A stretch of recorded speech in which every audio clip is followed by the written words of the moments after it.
अब देखते हैं माइक्रोस्पोरोजेनेसिस की प्रक्रिया किस तरह से होती है। तो माइक्रोस्पोरोजेनेसिस की प्रक्रिया को पढ़ने से पहले हम एंथर यानी कि पॉलन सेक की संरचना को अच्छे से अध्ययन कर लेते हैं। सबसे पहले देखिए मेल रिप्रोडक्टिव ऑर्गन में ये है फिलामेंट और ऊपर की ओर है ये एंथर या पॉलन सेक है।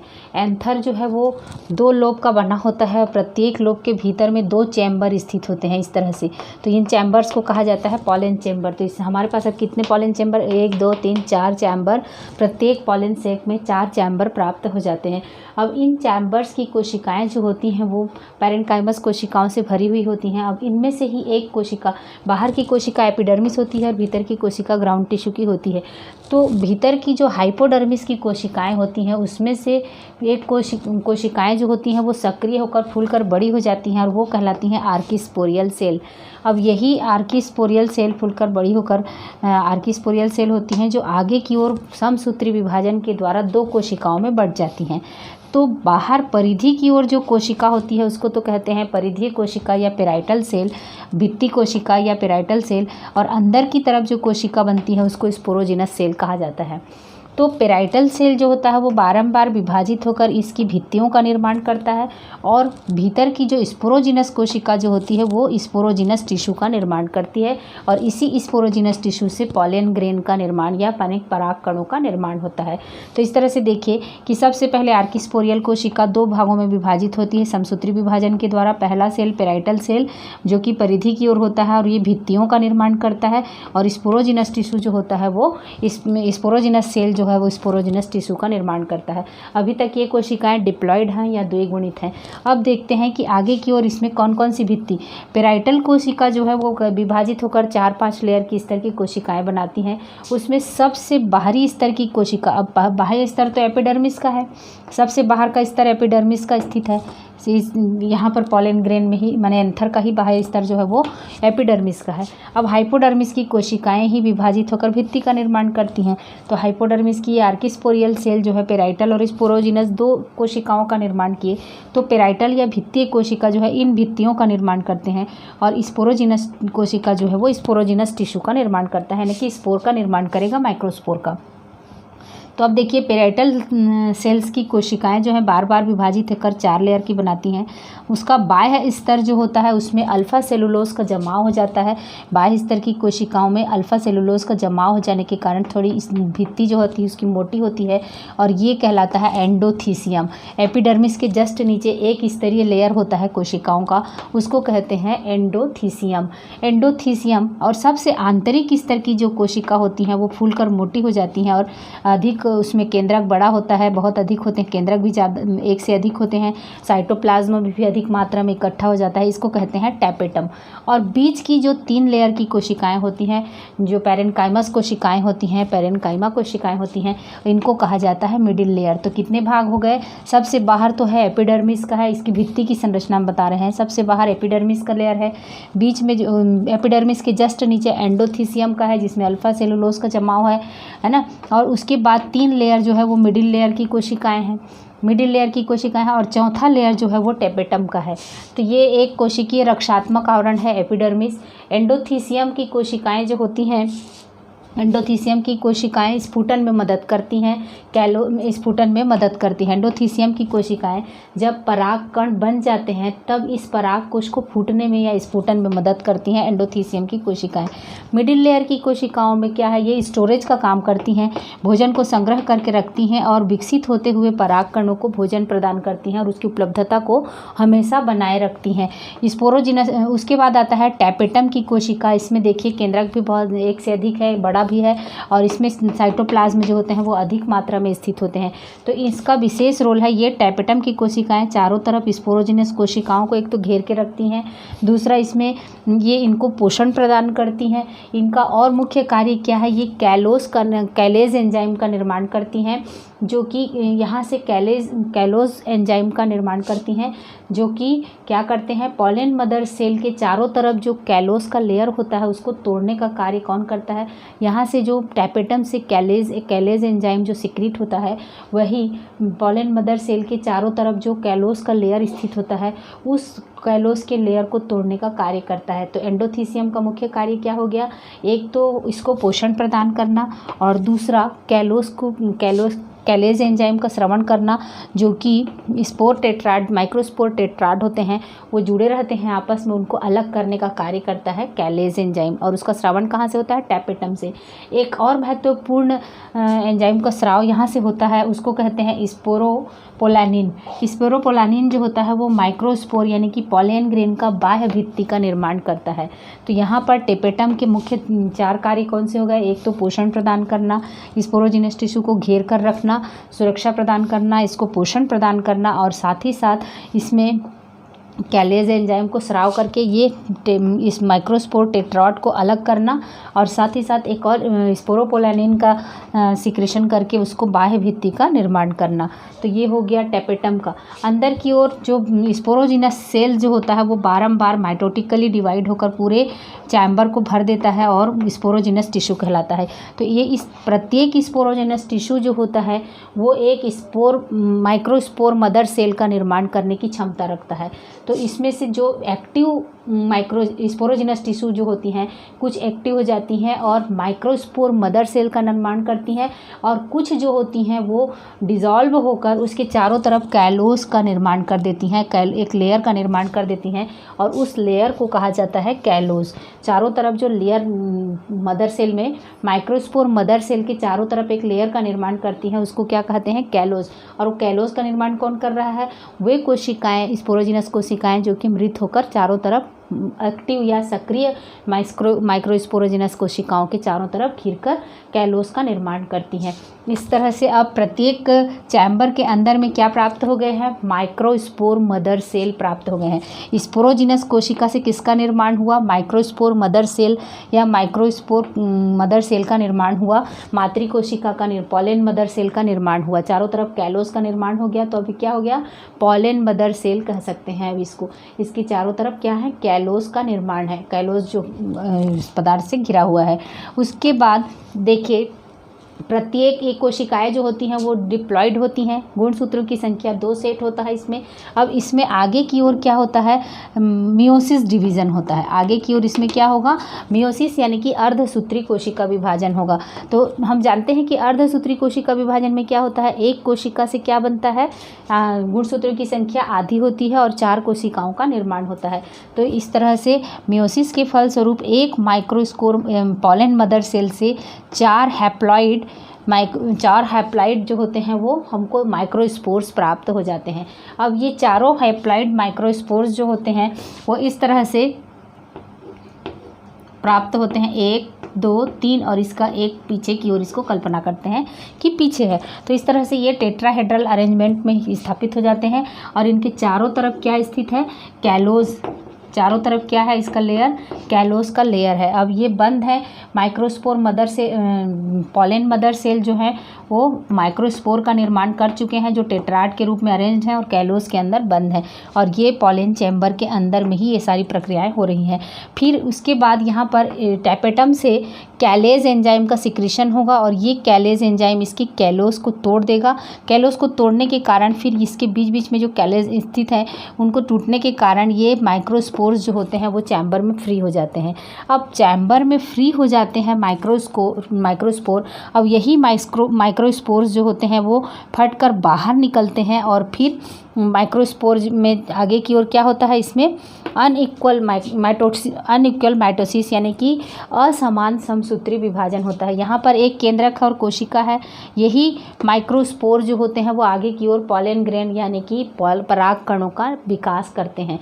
तो पराग कणों का विकास कैसे होता है, पराग कण जो फ्री हो गए हैं वो चारों तरफ पहले वैक्यूल का निर्माण होता है और उसके बाद ये केंद्रक में जो होता है, केंद्रक खिसक कर परिधि की ओर आ जाते हैं।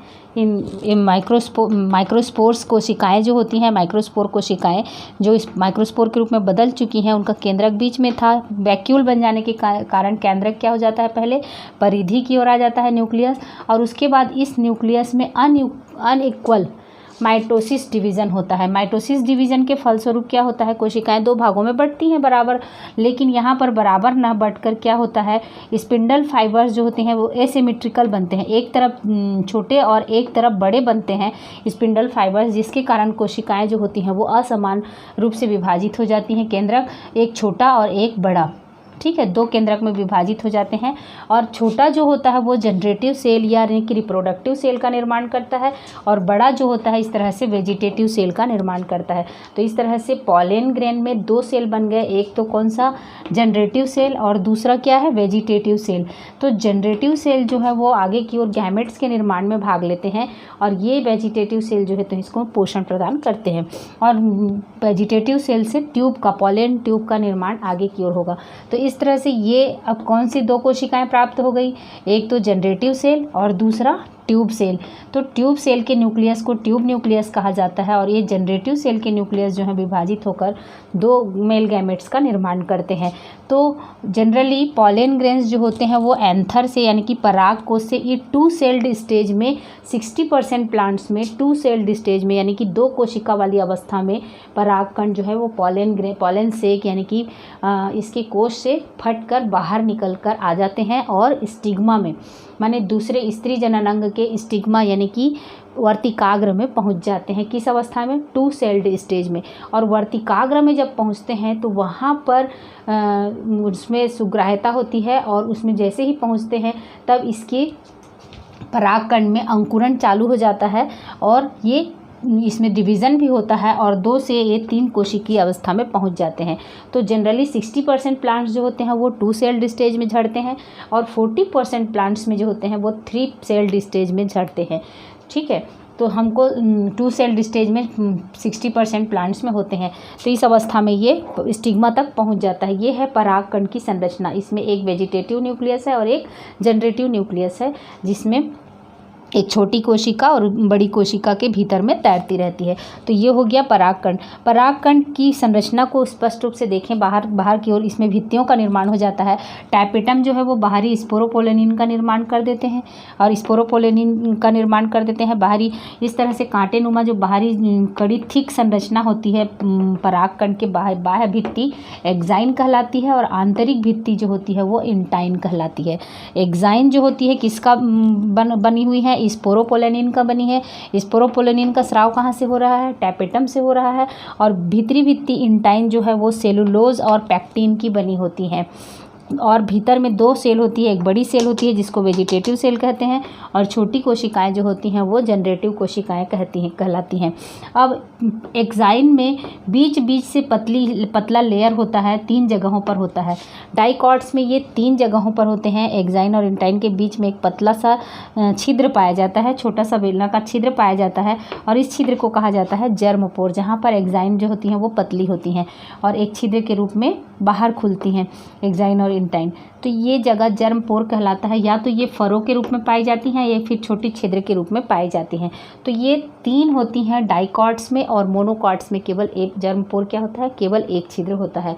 अब इसी छिद्र के द्वारा क्या होता है, आगे की ओर जैसे ही स्टिग्मा पर ये परागकण पहुंचता है, इसमें से क्या होता है, ये वेजिटेटिव न्यूक्लियस जो है वो आगे की ओर इसके द्वारा, जैसे यहाँ से ये बढ़कर इस तरह से वेजिटेटिव न्यूक्लियस के सारे साइटोप्लाज्म उधर चले जाएंगे, और इस तरह से ट्यूब का निर्माण, जैसे ये देखिए, ये जहाँ से एक्साइन जर्मपोर है वहीं से इस तरह से वृद्धि करता है, और ये जर्मपोर या पॉलन ट्यूब, जर्मपोर आगे की ओर बढ़कर पॉलन ट्यूब या पराग नलिका का निर्माण कर देता है। पराग नलिका का निर्माण जैसे ही होता है, वेजिटेटिव न्यूक्लियस सबसे पहले आगे की ओर जाता है और डिजेनरेट हो जाता है, और उसके पीछे की ओर 2 मेल गैमेट्स जो हैं वो पीछे की ओर फिर इसमें से आते हैं। तो ट्यूब में 2 स्पष्ट रूप से मेल गैमेट्स दिखाई पड़ते हैं, और यही मेल गैमेट्स बाद में जाकर स्टिग्मा से होते हुए वर्तिकाग्र से वर्तिका, और वर्तिका से ओव्यूल में पहुंचकर फिर उसका विजांड में पहुंचकर उसका फर्टिलाइजेशन कर देते हैं ओवम का। तो ये माइक्रोस्पोर स्पोरोजेनेसिस की प्रक्रिया इसमें पूर्ण होती है। इसमें सबसे पहले हम देखते हैं कि एंथर के 2 लोब में 4 चैम्बर पाए जाते हैं। परागकोश में चारों चैम्बर में से कोशिकाएं भरी होती हैं। एपिडर्मिस की बाह्य कोशिका और हाइपोडर्मिस की कोशिकाएं जो होती हैं फूलकर बड़ी होकर एक आर्किस्पोरियल कोशिका का निर्माण करती हैं। यही आर्किस्पोरियल कोशिका समसूत्री विभाजन द्वारा 2 सेल का निर्माण करेंगी, पेराइटल सेल और स्पोरोजिनस सेल। पेराइटल सेल जो होती है वो परागकोश की भित्तियों का निर्माण करती हैं और स्पोरोजिनस सेल जो है वो स्पोरोजिनस टिश्यू का निर्माण करती हैं, जो बाद में जाकर इस तरह से स्पोर्स का फॉर्मेशन करते हैं। तो भित्तियों में 4 भित्ति होती हैं। सबसे बाह्य का स्तर क्या कहलाता है? एपिडर्मिस स्तर कहलाता है। एपिडर्मिस के जस्ट नीचे जो स्थित होता है वो एंडोथीसियम कहलाता है और एंडोथीसियम के नीचे जो 3 लेयर कम से कम होती हैं, 1 से 3 तक मिडिल लेयर की होती हैं और आंतरिक स्तर जो होता है वो कहलाता है टेपेटम। टेपेटम में डेंस साइटोप्लाज्म होता है, न्यूक्लियस भी अधिक होते हैं और ये पोषण प्रदान करते हैं, साथ ही साथ कैलेज एंजाइम का सिक्रीशन करते हैं और स्पोरोपोलानिन का सिक्रीशन करते हैं। उसके बाद स्पोरोजिनस टिश्यू जो होती हैं वो बारंबार विभाजित होती हैं माइटोटिकली और उसके बाद किसको? पॉलन मदर सेल्स को जन्म देती हैं। ये पॉलन मदर सेल्स के चारों तरफ कैलोस का जमाव हो जाता है। किसके द्वारा? मृत होते हुए स्पोरोजिनस कुछ कोशिकाएं होती हैं वो कैलोस का फॉर्मेशन करती हैं और चारों तरफ उसको घेर लेती हैं। उसके बाद इसमें क्या होता है कि मियोसिस सेल डिवीज़न होता है, यानी कि अर्धसूत्री कोशिका विभाजन। और ये डिप्लॉयड पॉलन मदर सेल्स जो होती हैं वो 4 हैप्लॉयड माइक्रोस्पोर मदर सेल्स को जन्म देती हैं और ये 4 हैप्लॉयड माइक्रोस्पोर सेल्स जो होती हैं वो कैलोस के अंदर बंद रहती हैं। उसके बाद एंडोथीसियम से कैलेज एंजाइम स्रावित होता है और इस कैलोस को समाप्त कर देता है या डिसॉल्व कर देता है और ये माइक्रोस्पोर जो है वो माइक्रोस्पोरेंजियम में फ्री हो जाते हैं। फिर ये माइक्रोस्पोर में आगे की ओर माइक्रोस्पोर से पॉलन ग्रेन का विकास किस तरह से होता है? न्यूक्लियस में फिर इसमें अनइक्वली माइटोटिक डिवीज़न होता है। उसके फलस्वरूप 2 न्यूक्लियस बन जाते हैं, एक बड़ा एक छोटा। 2 कोशिकाओं का निर्माण होता है, एक वेजिटेटिव सेल और दूसरा जनरेटिव सेल। जनरेटिव सेल जो होता है वो 2 भागों में विभाजित हो जाता है बाद में आगे की ओर। जनरली 2 सेल्ड स्टेज, एक वेजिटेटिव एक जनरेटिव स्टेज जो होता है, उसी स्टेज में कोशिकाएं जो होती हैं वो पॉलन सेक से बाहर आ जाती हैं और 60% में 2 सेल्ड स्टेज में जाती हैं और 40% में ये यहाँ पर फिर कोशिका जो होती है, छोटी कोशिका 2 भागों में विभाजित होकर 2 मेल गैमेट का निर्माण कर देती हैं। बाद में एक्साइन, एक इस पॉलन ग्रेन की संरचना में देखें तो बाह्य भित्ति एक्साइन और आंतरिक भित्ति इंटाइन कहलाती है और बीच में साइटोप्लाज्म में 2 सेल पाई जाती हैं, एक वेजिटेटिव सेल और दूसरा जनरेटिव सेल। वेजिटेटिव सेल में बहुत अपेक्षाकृत बड़ी होती हैं, बहुत अधिक साइटोप्लाज्म होता है और छोटी जनरेटिव सेल में साइटोप्लाज्म की मात्रा कम होती है। उसके बाद एक्साइन जो होती है स्पोरोपोलेनिन का बना होता है और इंटाइन जो होता है वो सेलुलोज और पैक्टिन का बना होता है और इसमें फिर माइटोटिकली डिवीज़न होता है और ये 2 मेल गैमेट्स का फॉर्मेशन होता है। बाद में जर्म पोर के द्वारा पॉलन ट्यूब का फॉर्मेशन होता है। पॉलन ट्यूब में पहले वेजिटेटिव न्यूक्लियस पहले आता है और डिजनरेट होता है, उसके बाद फिर मेल गैमेट्स जो होते हैं वो आगे पॉलन ट्यूब में आ जाते हैं और इस स्टेज में जब वो स्टिग्मा पर पहुंचते हैं तो इनमें जर्मिनेशन होता है और उसके बाद ये पॉलन ट्यूब का फॉर्मेशन होता है और ये मेल गैमेट फिर ओव्यूल में विजांड में जाकर उसके ओवरी के साथ में ओव्यूल से फ्यूज़न करके एग न्यूक्लियस से फ्यूज़न करके जाइगोट का निर्माण करते हैं और भ्रूणपोष का निर्माण करते हैं। तो वो प्रक्रिया हम मेगा स्पोरोजेनेसिस में देखेंगे।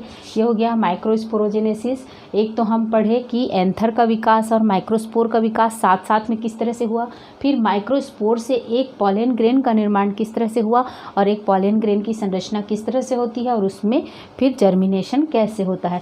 स्फुटन की बात करें तो स्फुटन में क्या होता है, एंडोथीसियम की जो कोशिकाएँ होती हैं यहाँ से ये सिकुड़ने लगती हैं और डिहाइड्रेट होने लगती हैं, जिसके फलस्वरूप ये सिकुड़ने लगती हैं और इनमें खिंचाव उत्पन्न होता है और यहाँ से स्टोमियम फट जाता है और इस तरह से फिर उसके द्वारा फिर पॉलन ग्रेन जो होते हैं, माइक्रोस्पोर्स जो होते हैं वो बाहर आ जाते हैं। तो ये हो गया पॉलन ग्रेन एंथर का यानी कि परागकोश का स्फुटन। परागकोश के परागकणों के बारे में एक और महत्वपूर्ण बात एनसीईआरटी में दी गई है कि उसमें बहुत अधिक पोषक पदार्थ पाए जाते हैं, जिसके कारण उसको पॉलन टेबलेट्स के रूप में यूज़ किया जा रहा है आजकल। और साथ ही साथ पॉलन बैंक के बारे में भी उसमें दिया गया है कि इसकी वायबिलिटी जो होती है वो 30 मिनट्स तक होती है, जिसके कारण इनको अच्छे से मतलब स्टोर करके रखा जाता है, लिक्विड नाइट्रोजन में प्रिजर्व करके रखा जा सकता है। तो ये 2 बातें और ऐड की गई है एनसीईआरटी में। आगे की ओर अब हम देखेंगे मेगा स्पोरोजेनेसिस। मेगा स्पोरोजेनेसिस अर्थात कि फीमेल गैमेटोफाइट का निर्माण किस तरह से होता है।